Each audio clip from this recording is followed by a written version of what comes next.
Je suis de retour après une longue période d'absence. Me voici et aujourd'hui je vais vous raconter la petite story time de cette période, pourquoi j'ai disparu et tout.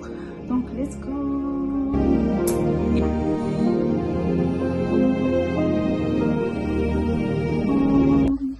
Hello les amis, j'espère que vous allez bien. C'est Trinité pour ceux qui viennent d'arriver. Donc voilà. C'est ici que je viens un peu partager quelques exhortations, évangéliser et tout. Alors, vous avez dû remarquer que ça fait près d'un mois et même plus que j'ai quand même disparu. Tellement de choses se sont passées et c'est ce que je vais vous raconter aujourd'hui. J'ai pas le micro, j'espère que vous arrivez à capter ma voix. Bon, c'est pas que j'ai pas le micro, mais c'est juste que j'ai un peu la flemme. Il se fait tard. Il était 23h les gars, 23h. J'ai tenu quand même à faire cette vidéo parce que je veux revenir voilà, sur YouTube. Donc en tout cas ça c'est le premier pas pour revenir officiellement sur YouTube. Vous savez, Jésus dit, Jean 15, le verset 5, « Je suis le cep, vous êtes le sarment, celui qui demeure en moi et en qui je demeure porte beaucoup de fruits, car sans moi vous ne pouvez rien faire. » En fait, j'ai failli passer à côté de ce bonheur de demeurer en Christ pour pouvoir porter du fruit. Le Seigneur, enfin en tout cas, voilà, déjà au début de l'année, le Seigneur, ma parole de l'année, c'était de l'année 2025, c'était que le Seigneur m'établit pour que je parle de lui, pour que je le serve. Et j'ai tellement pris cette parole à cœur que j'ai failli y passer en fait.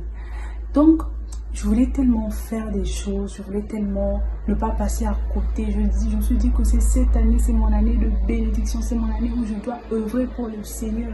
Et non seulement avant le début de l'année 2025, le Seigneur m'avait déjà dit en 2024, si je ne me trompe pas, qu'il allait me faire grandir. Donc du coup, je me suis dit, ok, ça c'est vraiment la saison pour œuvrer pour le Seigneur. Mais j'avais oublié que j'étais étudiante. J'avais oublié que j'avais des projets professionnels, que j'avais des choses à accomplir et tout. Et du coup, j'ai tellement tout amassé. J'ai amassé beaucoup de choses. Et un moment, c'était... Un moment, je n'ai pas pu. Un moment, j'ai craqué. Et lorsque j'ai craqué, je fais partie d'une association dont je suis la cofondatrice. Le Saint-Esprit est le fondateur. C'est une association de jeunes filles et tout. Et du coup, j'ai dit, ok, je fais une pause. On fait une pause, les filles. Et c'était vraiment une saison où j'avais vraiment besoin du repos de Dieu, en fait. J'avais besoin du repos de Dieu. Et pendant cette saison-là, c'est ce passage-là, en fait, c'est ce verset-là que, en fait, le Seigneur m'a parlé au travers de quelqu'un, qu'il est le sceptre et que, en fait, sans lui, moi, je ne peux rien faire. Je dois être rattachée à lui. Il est la source. En fait, tout vient de lui. Il est le puits véritable. Et moi, j'ai voulu tellement faire des choses, j'ai voulu tellement multiplier des choses que j'ai oublié l'essentiel en fait, être dans sa présence. C'est pas que je ne méditais plus ou que je ne priais plus, non. Je jeûnais pendant cette période, cette longue période où je postais, je savais au Seigneur, je jeûnais, je priais, j'avais toujours ma routine de méditation. Je lisais plus de 3 chapitres par jour. Je ne méditais pas que je lisais les chapitres, je méditais ces chapitres. Et donc je suivais mon plan de méditation, je faisais ces choses, mais il n'y avait pas le repos en fait. Plus on fait des choses et qu'on ne se repose pas, plus on devient inefficace et ces choses que nous faisons ne portent pas la vie. En fait, le plus important dans tout ce qu'on peut faire, c'est en fait de demeurer rattaché au Christ, d'être vraiment attaché au Christ parce que Christ est la source. Lorsqu'on est attaché à Christ, lorsqu'on prend vraiment, en fait, on priorise l'intimité plus que tout. En fait, le Seigneur nous ressource et il nous renouvelle en fait. Et bien que je priais, bien que je jeûnais, bien que je continuais à lire ma Bible, mais le Seigneur voulait vraiment me ressourcer. Et j'avais besoin non seulement de repos, mais également de consolation.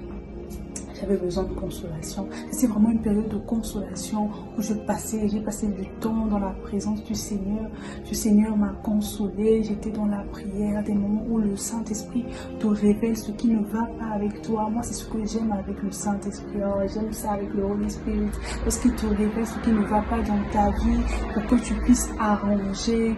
Non, c'était des périodes vraiment de repos. Et je pense que cette période-là, je pense que je vais la prolonger jusqu'au mois de décembre. C'est pas que je disparais de YouTube, je vais plus apparaître, non. Je vais revenir de temps en temps, poster des vidéos et j'ai une liste où j'ai écrit les expériences, tout ce que le Seigneur m'a appris et tout. Et bien sûr des story time que je viendrai de temps en temps laisser. Et comme je vous ai dit, je suis étudiante et du coup... Bon, pour ce soir, je m'arrête là. Merci beaucoup d'avoir suivi.